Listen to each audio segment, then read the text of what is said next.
organic, unpredictable, unknown, lovely, beautiful, a sense of fulfillment. This is part of the pleasures of life and not the chores of life.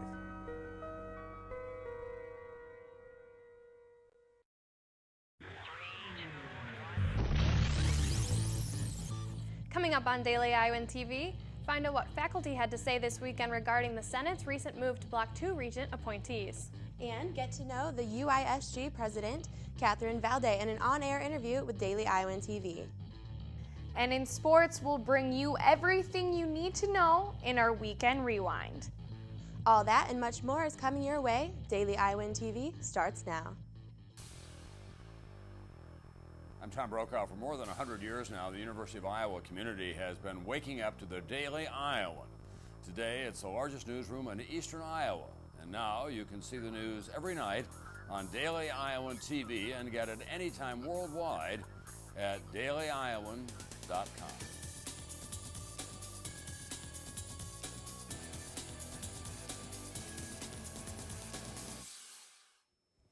Thanks for tuning into your Sunday edition of Daily Iowan TV. I'm Christina Targos. And I'm Logan Edwards.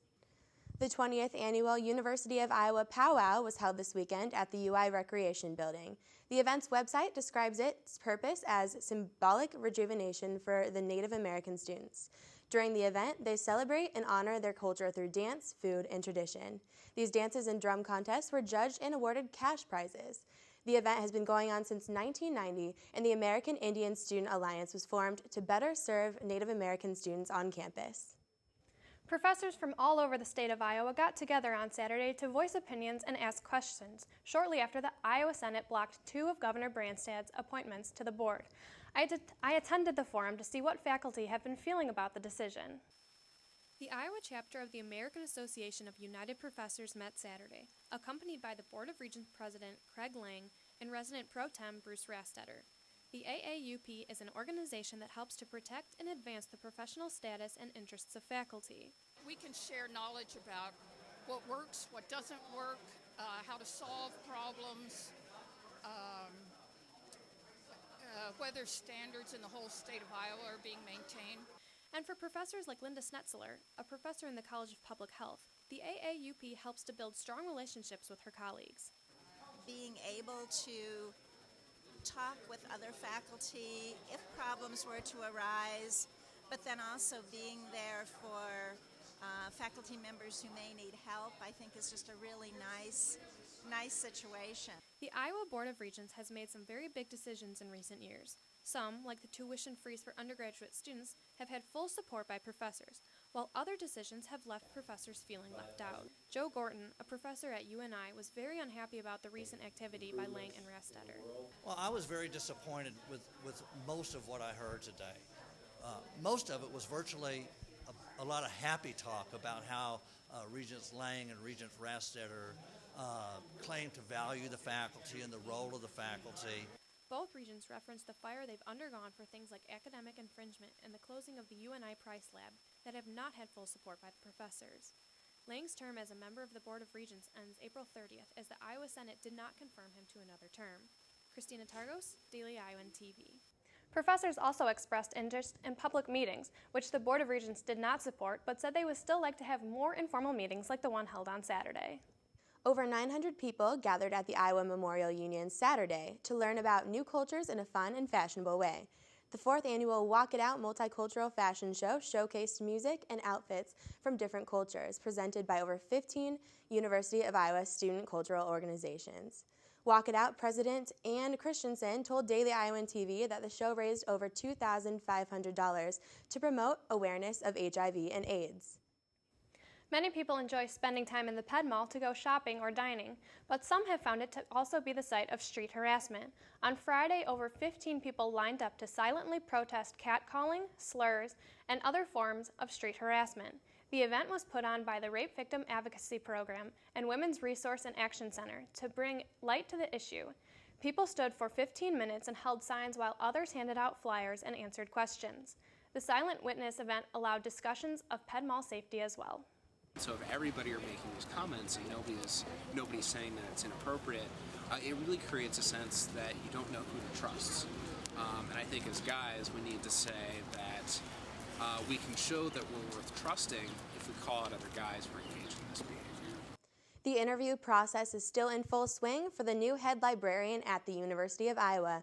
The UI libraries are looking for a candidate that is open to transitioning from paper to digital without losing the high expectation of being a well-respected research center. This kind of transition would include technologies such as apps and online resources. The third of 4 candidates visited campus last Friday. The last candidate is expected to speak at the public forum this Wednesday. And now let's take a look at news outside of Iowa. On Saturday, a Lion Air flight that had over 100 people on board crashed when it missed a runway outside of Bali. While the plane split in half, all of the passengers survived, but dozens did report injuries. This is the 6th accident a Lion Air jet has had in the past 11 years, bringing even more pressure for investigators to find out why the plane crashed. Even with its rocky past, Lion Air holds 45% of the air carrier market share in Indonesia. When we come back, I will have an exclusive interview with UIHD President Catherine Valde. And in sports, part 2 of our interview with manager Jack Don.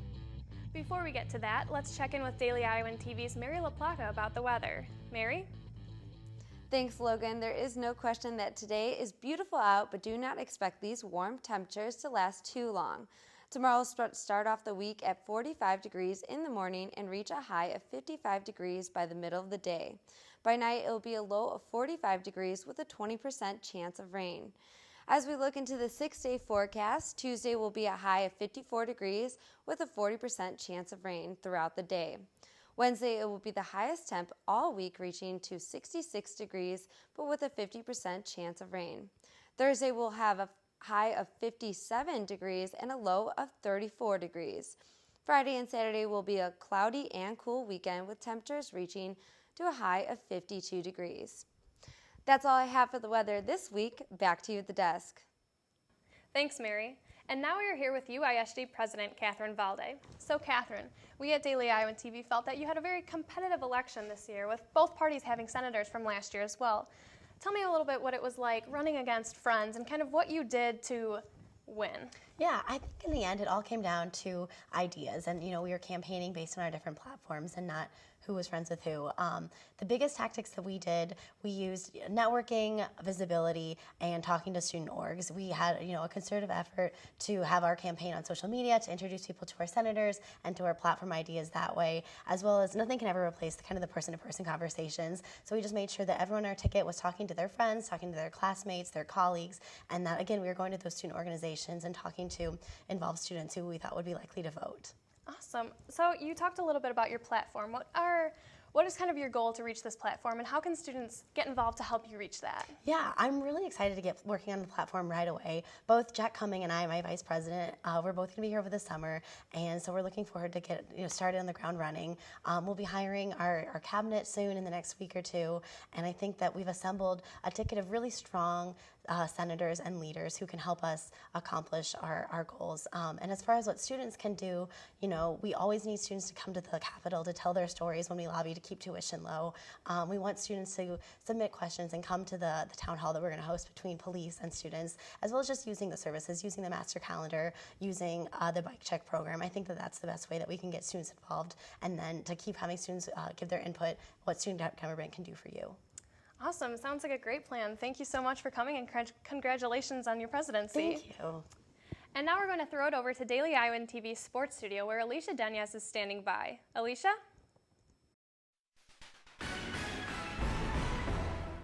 Welcome back to the Daily Iowan TV Sports Studio. It was a wild weekend for sports, to say the least. A severe injury hits one NBA star. Tiger Woods was involved in another cheating scandal, and drama filled the diamond as the Hawkeye softball team was in action. All of that plus part 2 of our interview with UI baseball coach Jack Don. Buckle your seatbelts. It's going to be a wild ride as we take a look back on the past few days in our weekend recap.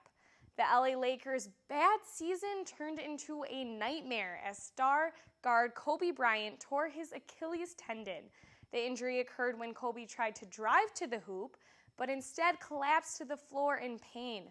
Kobe underwent successful surgery Saturday to repair the tendon. His status for next season and beyond is in question though, as Bryant faces a 6 to 9 month rehabilitation. A cheating scandal isn't anything new to Tiger Woods. The world's #1 ranked player was almost disqualified from the Masters on Saturday as he improperly took a drop on the 15th hole after hitting his third shot off the flagstick and into the water. Woods received a 2-shot penalty as the Augusta National Rules Committee spared their biggest star from the most unlikely of exits. The Iowa softball team outslugged Northwestern Saturday, winning 15-14. But this win didn't come easy. The Hawkeyes led 10-1 through 5 innings before the Wildcats stormed back to tie the game at 12, heading into the final inning. Iowa scored 3 runs in the top of the half of the 7th. However, Northwestern responded with 2 more of their own in the bottom half as the Hawkeyes held on to that win. Keeping it on the diamond, we shift to the baseball team, where Daily Iowan TV sports reporter Kate Constable brings you part 2 of her interview with manager Jack Dahm. During your time as a Blue Jay, you were the winningest coach in school history. You had 17 players be drafted in major leagues, coached a lot of All-Americans.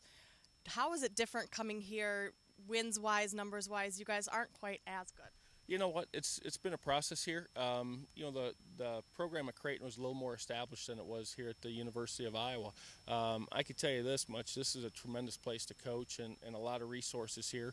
And college baseball's changed a lot in the last 10 to 15 years, and we're making progress here. Not as fast as we wanted to, and we've had some good seasons and everything. But you're seeing the talent level here that's continuing to get better every year for us. And the Big Ten is a very tough conference from top to bottom. The Big Ten's a lot tougher than the Missouri Valley Conference, I'd say. Now, the Missouri Valley Conference has some great teams like Creighton, Missouri State, Wichita State, of course, and but the bottom teams weren't as good, so you get a lot of wins in the bottom half of the league. But again, college baseball has really changed, and and I think you're seeing the Big Ten teams starting to catch up from facility-wise to the new stadiums, and believe it or not, the Missouri Valley Conference was farther ahead than the Big Ten back 10 years ago. Well, now, Coach, there was talk last year with your contract coming to a close that you might not be here this season. Obviously, that's not the case because you're sitting here today. But is that kind of in the back of your mind? Do you still feel like you're on the hot seat a little? No, you know what? That's my whole time at Creighton University. I was on 1-year contracts, so I didn't have more than a 1-year contract until I got here to the University of Iowa. And you know what? As a coach, you're tougher on yourself than your critics are. And we still feel like we have a very talented team here that's going to make a good run here. And it's not something that I really think about all that much, and I don't talk about it with the players. They have enough pressure on themselves. It's more about trying to get our guys to go out and play some good baseball. We played very good baseball early in the season. And here lately we haven't been playing as well. And now the fact that this will be our 3rd practice outside this season, we're hoping that you're going to see a lot of progress from us. You can see offensively we're starting to make some progress. Need to get our pitching and defense back to where we were earlier in the season. And, we were talking as coaches, the defense, we came out and played very good defense the first 3 weekends. It's because we were doing a lot of drills, practicing a lot at the beginning of practicing a lot inside. Now we just haven't had as many practices because of travel and now because of weather. But we'll get back after it, and you're going to see us finish pretty strong here because I have a lot of faith in the players in the program and my assistant coaches.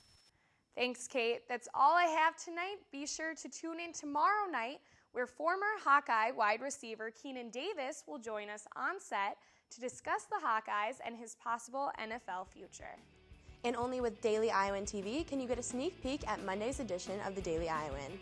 Learn what changes you can expect to see starting tomorrow with downtown parking meters in Iowa City. Plus, find out why a group of locals want to form a unique co-living neighborhood in Iowa City. That's your latest edition of Daily Iowan TV. Be sure to check us out tomorrow or anytime online at dailyiowan.com. Thanks for watching and have a great night.